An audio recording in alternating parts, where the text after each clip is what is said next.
Thokozani Nangwale, and I am your host for your favorite talk show, Feminism Explained. And today we have an exciting topic, but before I get to the topic, I want my colleagues or my beautiful ladies to introduce themselves, the ladies who are joining me on today's panel.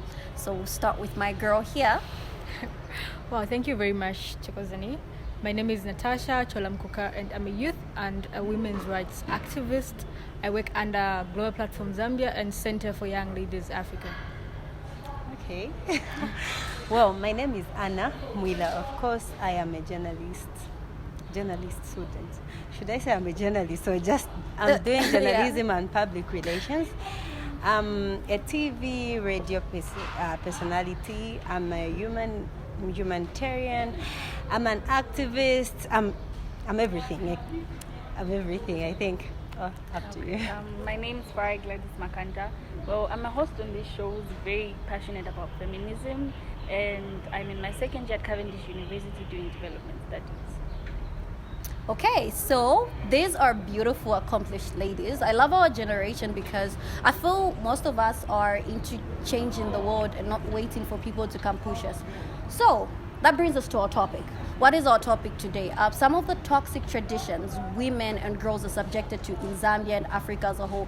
So I'm sure all of us have encountered, witnessed, or even gone through the toxic traditions that are imposed on us by society, our families, the men, sometimes even by our fellow women in society. So I don't know. I think, Natasha, you can give us a go-ahead, your experience, or anything that you feel was imposed on you and you thought was unfair because you're a woman, something toxic that was imposed on you simply because you're a girl or you're a woman. All right. Okay, from my experience, I haven't really faced the injustices that other girls have faced in society.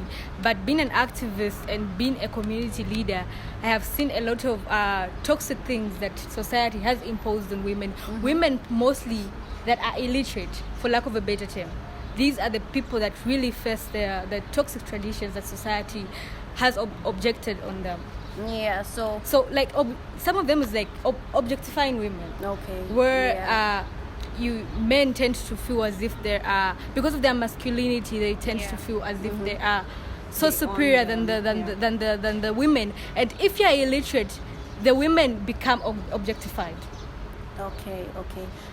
I think that is true, but do you feel, this is open to any one of you guys, right? Mm-hmm. Do you feel it's just the illiterate women that are objectified, or even the educated ones are objectified too, or they're also subjected to these toxic traditions? Or maybe you feel the illiterate ones have, the percentages... Yeah, they're more prone. They're more prone. Yeah, the illiterate women are more prone, but even the educated ones, because of cultural norms and values, they still follow these things. Honestly speaking, women, when we come on social media, we're like, oh, I know my rights. A man can't do this to me. I can't do that. But back at home, that's what we do. Like, we obey the tradition, and it's something that we can't just run away from, because even our parents, that's what they've been doing. They've been obeying and everything. Yeah. But I'll talk about the question that you asked, Natasha, when it comes to women being subjected to toxic tradition practices or things that they have to go through. Honestly speaking, I feel it depends with the home you're coming from. Some homes are too traditional, some homes are just modern like this, and some homes. So personally, I haven't been subjected to any toxic traditional practices or anything, because growing up, my mom has been a Jehovah's Witness, and such organizations, they don't really follow such and stuff. So, but I've seen friends whereby they are taught to do certain things. For example, they'll tattoo you with a razor, the tattoos. Exactly, like you start attracting good luck. Yeah, I've had friends who've been not like they wanted to, or maybe willingly they gave themselves to say, okay, do this to me, but because that's what their tradition says, so they'll be done that, and then they're okay with it. Maybe it's because they are young. I don't know. And also because they don't know what's right. I mean, that's wrong. It shouldn't be imposed on someone who doesn't know if they want that or not. I mean, growing up, you're young, and then you're being cut with razor blades, telling you that no, this is tradition. For example, female genital mutilation. That's something that most people undergo in certain cultures, and then growing up, you don't even know if that's right. You don't know if you're supposed to do that, so it's wrong. I think we're not supposed to do it Because it has. Do we need to? I don't think we have It has to. negative impact, like health negative impact. It does? It does. I haven't really taken. Much. There's a difference between female genital mutilation and the pulling of the labia. The most practiced in Zambia is pulling of the labia and not female genital mutilation. So I think as we look at these practices, probably what is happening in Zambia, what are the practices that are mostly done in Zambia, and the pulling of the labia is one of the toxic practices that women and girls are subjected to do, probably just to please a man. Just to please I'm not a a man. feminist, but it's funny, like I'm between the feminists. But I'm not. Actually, I'm not. I'm just. And it's actually a good thing that you're not a feminist, so people can hear your point of view. Exactly. But I'm just someone who is not going to tolerate the other gender, discriminating the other gender. Being a man or a woman, you don't have to discriminate another gender. But honestly speaking, all of that, the pulling of the labia and everything, it's just for the sake of pleasing a man. But what do men do to please a woman? Exactly. It's all about us pleasing a man. It's all about he won't run away from you. Exactly. Like he won't find another woman. The women that say that get cheated on the Which most. are lies, because we've seen so many divorces. I mean, these like people you are do perfect. You have everything. Women go so far. People Exactly. they put what they call chamba down there. Some would put chili. But I'm going to go back. Chili. It's that bad. Just you know, keep by a the man. end of the day, this is tradition.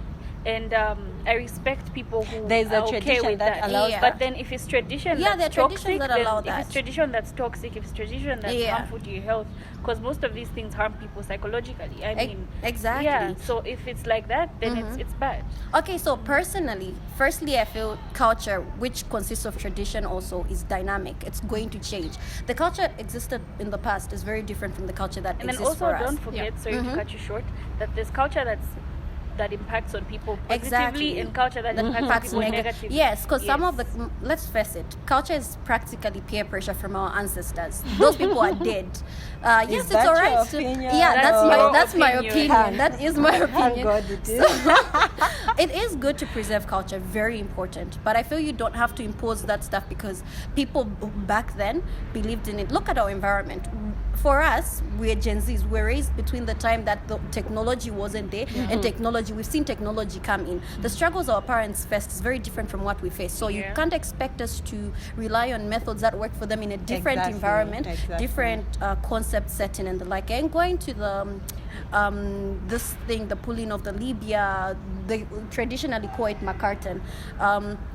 Going back to it, if you look, for me, I was taught about it when I was 8 years old. I was taught about it, and I didn't hear this from my mom. I heard it from my friends and my aunties. Those are the people, and I never asked my mom because I was very shy. So I'd hear it from my friends, and I'd think, oh my God, I'm going to be a woman. I didn't know the reason why women were pulling that. But then you tried practice. Yes, I did, but I was lazy, obviously. So I was like, I'm gonna put it on hold. But later on, as I grew, because people would say, no, when you turn 16 and you haven't pulled, your back's going to be hard. No man's going to want you. So I took time to actually ask a few guys, and we're actually going to show a clip where we ask guys' opinions on women with elongated labia or short labia. So most of them told me that they don't have a preference. They don't have a preference, and most people, young men in our generation, don't even know that girls practice this stuff for them. They thought girls are naturally born. Yes, there's girls who are born with them, and then others are forced to do it. I see nothing wrong with having elongated labia if that's your choice. I feel it's nothing if it's wrong. a choice, I mean, don't bash at that culture. Exactly. If you choose to preserve culture and you're like, oh my gosh, I want to do this, there's nothing wrong with it. But a situation where you tell a person saying, okay, no, you have to you have to do this, a kid, an 8-year-old kid, just because you want her to not have sexual satisfaction or to reduce her libido so that she doesn't cheat on her man, which is very, very selfish. Why don't they do something like that to reduce men's libido? Exactly. Like, so that he doesn't cheat on his woman? Because who's always cheating, guys? Like what do statistic. we do to reduce Exactly. men's libido first That's of the all? men. Sorry? What do we do to reduce men's libido first of all? That would be something we'd need to research on. I So it mean- can be a 50-50 if we're Maybe going to. the men, I don't know if they can leave comments or whatsoever. You need to tell us, what do you do to just make sure that we stick around?